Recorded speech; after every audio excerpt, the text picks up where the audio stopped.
So good evening and hello to everybody wherever you are, even if it isn't evening.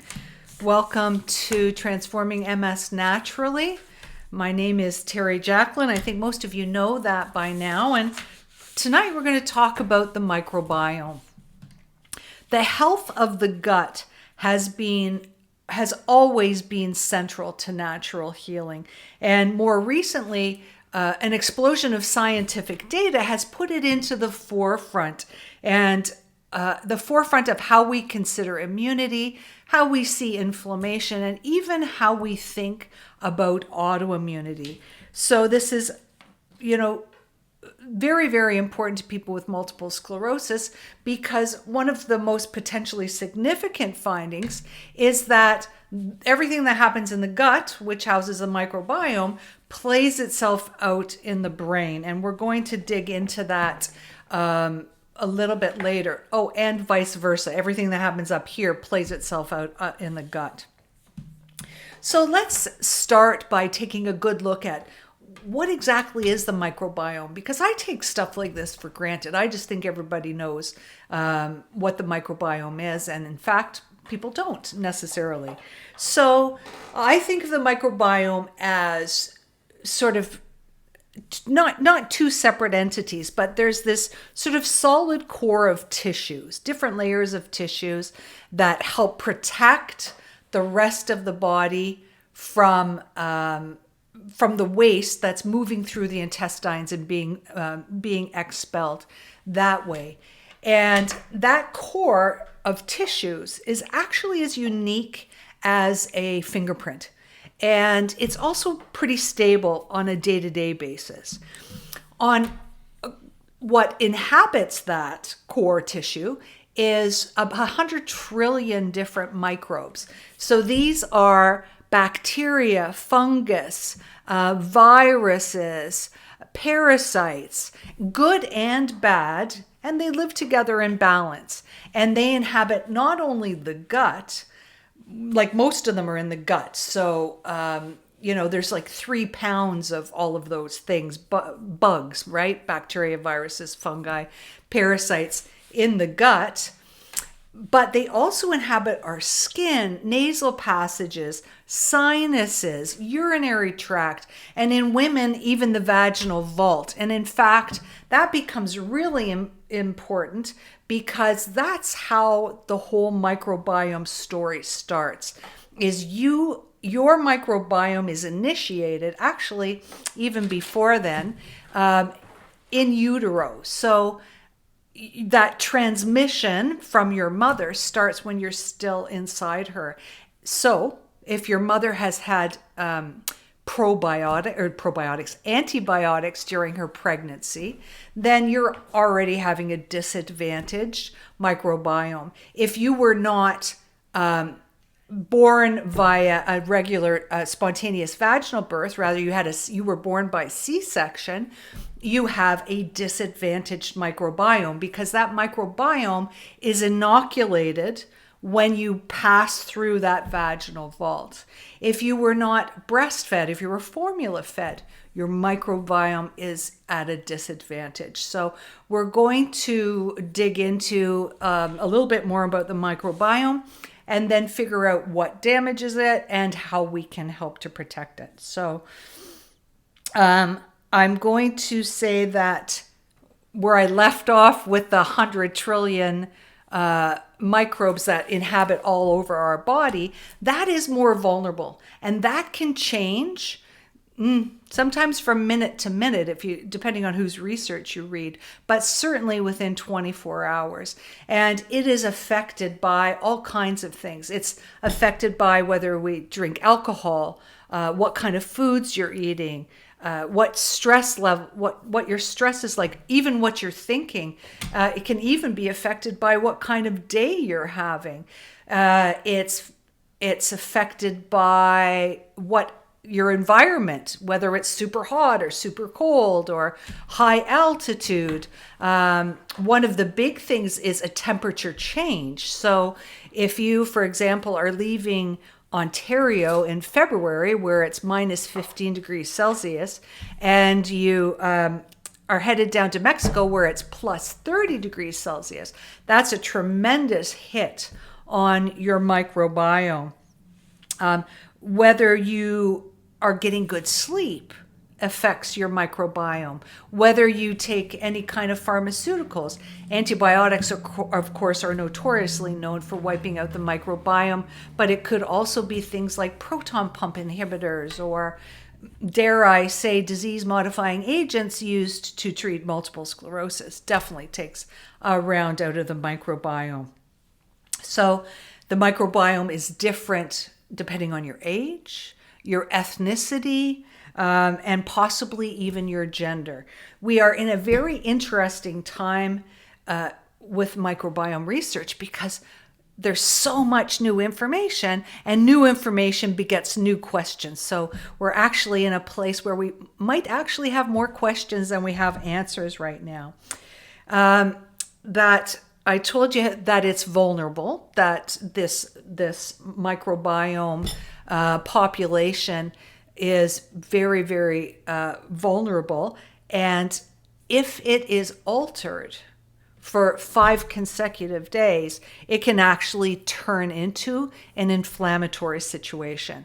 So that's very interesting because the research on that shows that if that microbiome is in a pro-inflammatory state, it predisposes us, the world, it predisposes to autoimmunity.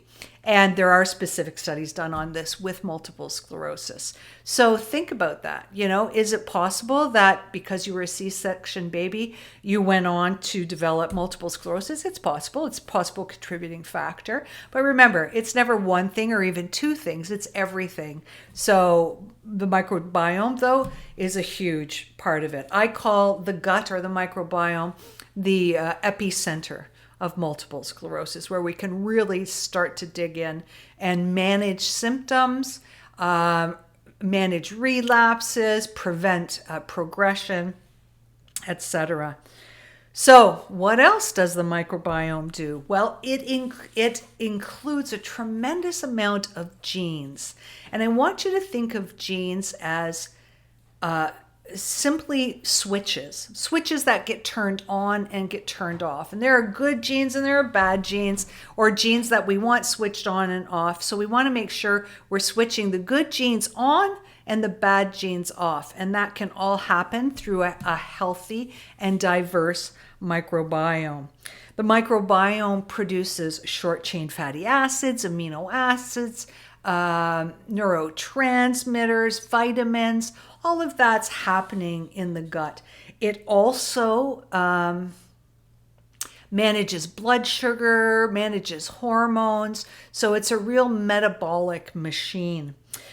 The mucous membranes, or those fixed tissues I was talking about, actually form a barrier between the waste in your intestines and the rest of your body. So it keeps that toxic debris where it should be, unless it's been inflamed, becomes leaky, in which case we can have proteins, for lack of a better word, leaking back across those mucous membranes into the rest of the system, where they activate the immune system, they initiate inflammation, and we know from our first talk that plays itself out in the brain in people with multiple sclerosis. So about 75% of your immune system is in those tissues. So it's really, really, really, really important. I can't emphasize that enough. Okay. Oh, I do make notes, even though I just look at them like 3 times. But this little ditty I picked up when I was reading what I had written for Bill Code, that 1 gram of stool contains more microbes than there are stars in the night sky. So this is speaking once again to the diversity that we talked about last week. So those good and bad bugs we were talking about, when they're in balance, when we've got a good diversity, then everything's happy. But when the bad bugs are prevalent, or we just don't have the diversity in different species, then we have real problems in the gut. The microbiome has been referred to as the most diverse ecosystem on the planet.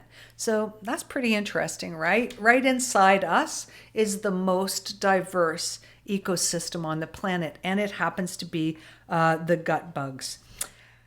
I want to talk now about things that actually compromise the diversity in the gut. And some of these are going to be a repeat to the stuff that we just talked about, right? So what is actually reducing the diversity, the number of different species in the gut? Alcohol use, or especially abuse. Food sensitivities are notorious for compromising the microbiome. Genetically modified foods. Glyphosate. I think everybody's familiar with glyphosate now. That's exactly why we eat organic food.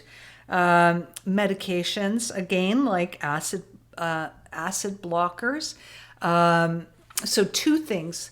Proton pump inhibitors, or those acid blockers, are probably arguably the most over and prescribed pharmaceuticals that are out there, because in the medical textbooks themselves, it's clear that 98% of reflux is actually from low stomach acid. So that's actually a whole separate talk. So we will have that talk too. But another thing that blows holes in the microbiome are NSAIDs, or non-steroidal anti-inflammatory drugs like Advil, like ibuprofen. So, when we're using those things, I want you to think every time you take one, you're blowing up little parts of your gut. And of course, antibiotics, right?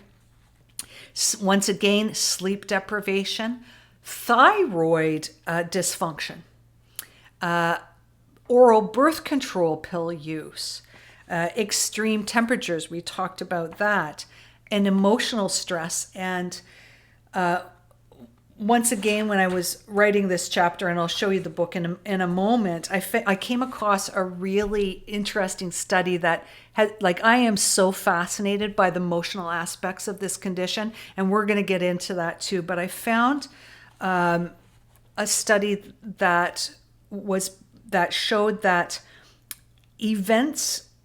early life adverse events like trauma, like abuse, altered the microbiome in such a fashion that it actually shaped the brain differently. So it actually changed the infrastructure of the brain. So those early life adverse events actually changed the gut, changed the brain.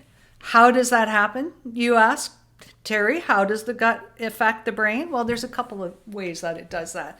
It does that one way is, remember, we talked about a leaky gut. So when the integrity of those mucous membranes is compromised from all those things, there's literally holes that are poked. Actually, it's not holes that are poked. It's gap junctions, and they look just like those knuckles I'm looking at, just like the knuckles there. And they separate, and the waste seeps through them into the body.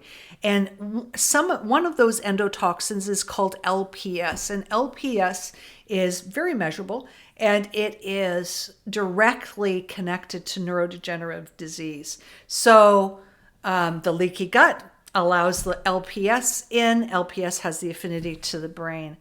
Another thing that happens is that it sets off a generalized inflammatory situation, which impacts the whole body.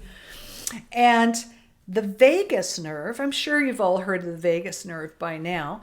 The vagus nerve is a nerve that starts down behind the tailbone, so behind the gut, basically, and travels up and connects the gut and the brain. And that inflammatory response that I talked about when the leaky gut happens, and those proteins are getting back into our system, and the immune tissue is being activated, and the inflammation is being caused, all of that literally travels right up the vagus nerve to the brain. So we've got inflammation in the gut that is translating into inflammation in the brain. So you can see, that by managing the gut, we're managing the inflammation in the brain, because that's what's causing the neurological symptoms that get us all sort of upset about things. Okay, so how does dysbiosis or leaky gut, or just a generally unhappy microbiome, show up in your system? And this is where I really wish we could talk back and forth, because I'm sure you've all experienced some of these.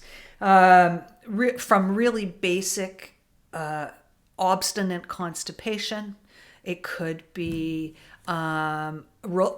unrelenting diarrhea, so people that have just had diarrhea for 2 years, gas, bloating, abdominal distension, skin rashes. So I want you to think about the gut as the internal skin. And really, especially from a naturopathic perspective, but more and more now in other medical approaches, we understand that if the gut's not doing its job, the body has to find, especially in constipation or diarrhea, where the elimination factor is compromised, then the body's got to get rid of those toxins somehow, and it just pushes them out through the skin. So this could be anything from hives, could just be red, itchy skin, or those little bumpies that some people get on the backs of their arms and the tops of their thighs. All of those things could be signs of an unhappy gut. Sleep is one of the first things to be compromised. Energy levels. Energy levels. What can I say? And that energy translates into muscle weakness too. So if you've got, if you're prone to muscle weakness, then that could eventually become one of your gauges. I know it's one of my personal gauges. If I've, what I lovingly call, make stupid food choices, translates right into my ability to stand up. So the strength of those muscles, neuropathy, nerve pain, that's a big one. Joint pain is huge. Whether it's inflammatory joint pain or arthritis. If you already have arthritis, it could just be aggravated. Unstable blood sugar. And I believe we've talked about the importance of having stable blood sugar because it is neuroinflammatory too. Nausea, depression, vertigo, all of these things can be signs of a unhappy gut. So in my private practice, the first thing I deal with is food in the gut. So changing your diet, and you can always raise your bar on your diet. You're never done there, right?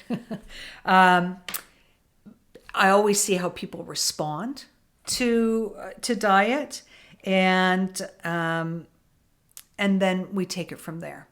So there are no pharmaceutical agents that can assist in biodiversity in the gut, but there are at least 5. I'm probably going to give you 6 or 7 modifiable lifestyle actions that can help. And of course, the first one is food, right? It changes the microbiome for better or for worse. So just like we were talking about last time, getting that 50 food challenge in. Include prebiotic foods. What are prebiotic foods? They're things like ground flaxseed, blueberries, chicory root, dandelion greens, jicama, Jerusalem artichoke. Those are preparing the microbiome for that biodiversity to thrive. Include probiotic foods like sauerkraut, like kimchi, kombucha, anything fermented. And fermenting is not a big hairy deal anymore. You can literally do it 1 jar at a time on your kitchen counter, and a couple of tablespoons before a meal will set the stage by promoting the good microflora. The second modifiable lifestyle trick is exercise. And exercise increases the biodiversity in the gut independently of diet. So I'm not saying don't change your diet, but I'm saying the studies that have been done on exercise and the microbiome show that it increases biodiversity without even people changing their diet. So think about that 1 + 1 = 3 equation that we had going. This is definitely a 1 + 1 = 3. Like every other system in the body, the microbiome is dramatically impacted by stress. So make sure you're finding a point of stillness in your day, maybe more than one point of stillness in your day. Tranquility promotes that healthy microbiome. I want you to, number 3 is avoid, or number 4, I guess, is avoiding genetically modified foods and glyphosate. Glyphosate actually acts as an antibiotic. It disrupts the mitochondrial DNA, which is the energy centers of every cell. It blocks vitamin D absorption. So there's a million great reasons to eat organic food. And number 5 is, you guessed it, take a probiotic supplement.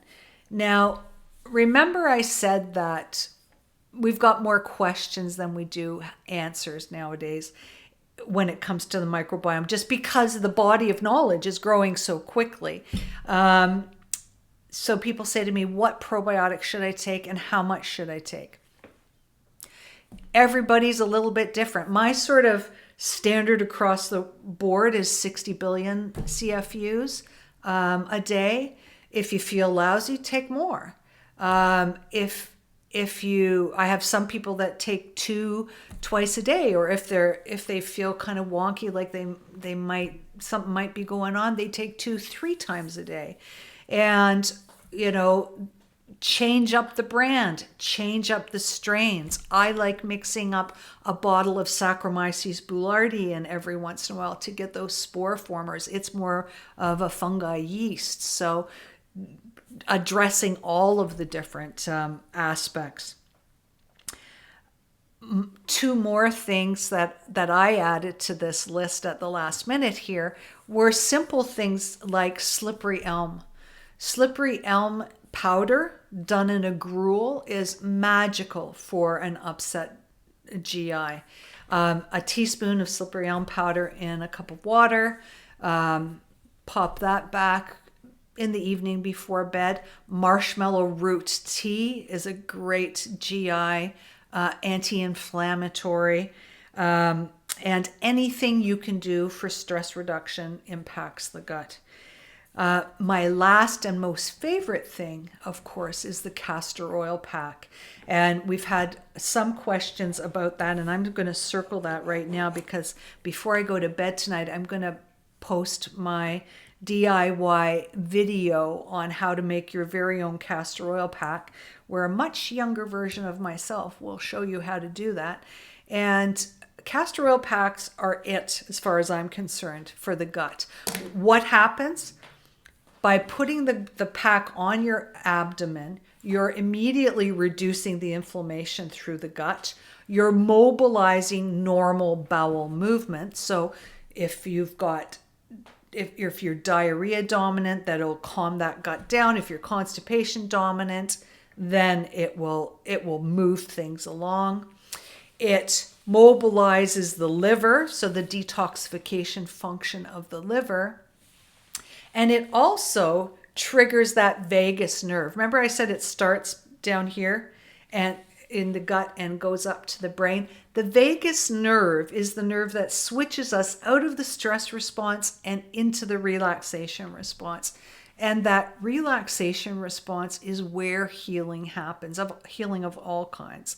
So doing a castor oil pack before you go to bed at night might be a double whammy, because it's putting you into that parasympathetic state where sleep comes easier at the same time as it's taking down inflammation in the gut. Now, Lindsay had also asked about fecal transplantation. So I thought I would address that to the best of my ability, which isn't the greatest. But I think it's an interesting concept, which of course is not available here in Canada because it's like far too controversial, right? They now call it gut flora transplantation, so it's a little less offensive, I suppose, than fecal transplantation. But I can say that I've seen dramatic improvement in people that have had it for really inflammatory gut stuff, like dramatic, mind-blowing change. So if you've got a really, really, really severely inflammatory GI thing going on, then you might want to consider it. Britain is the Taymount Clinic in England is sort of the gold standard for that. They also have a clinic down in the Bahamas where a lot of Canadians, I know, they go to either one. And it is literally, what they do is they have donors who are rewarded and paid based on the diversity of their stool samples. And so they provide stool to these clinics, and it's literally inserted into your rectum to transplant with all that diversity. The concept is to transplant the diversity from the donor sample into your colon. So, like I said, it's not available in Canada. It is available in Britain and down in the Bahamas. So that is our tutorial on the microbiome. If your gut doesn't improve with the things that we talked about, if you have blood in your stool, if you have mucus in your stool, those are two serious signs that something is going on, and that will probably need to be addressed at a more clinical level. But rest assured that most people benefit from diet, castor oil packs, maybe some slippery elm, stress reduction, big time. And that's a great way to control that epicentre, that red hot button that helps us to manage and transform MS naturally. Thank you for listening, and I'll see if there are any questions there. I see somebody asking about reflux, so I am going to address reflux a little bit. I'm sorry, I don't have the names up here. It just says to me Facebook user, but reflux is, I believe I mentioned that 98%, and this is medical textbook stuff, okay? This is stuff we learned in naturopathic medical school straight out of the pathology books. 98% of it is low stomach acid. So what happens in our population? Stress is a big one that lowers stomach acid. Poor food, lower stomach acid. As we get older, lower stomach acid. So we have all these things contributing to lower stomach acid. And that sphincter, the lower esophageal sphincter, which keeps that acid out of the rest of our esophagus, is tonified by that stomach acid splashing up against it. And in the absence of that happening, so in lower stomach acid, that's just not happening. So that taut sphincter at the bottom of the esophagus becomes lax, and stomach acid, however low, will seep up around that untight sphincter, giving us the symptoms of heartburn. So proton pump inhibitors, wildly over prescribed, and now they're available over the counter. So a great way to test and see if you actually have reflux or not is to take a little shot of apple cider vinegar. If that makes you feel better or doesn't do anything, then you know you don't have a hyperacidic thing.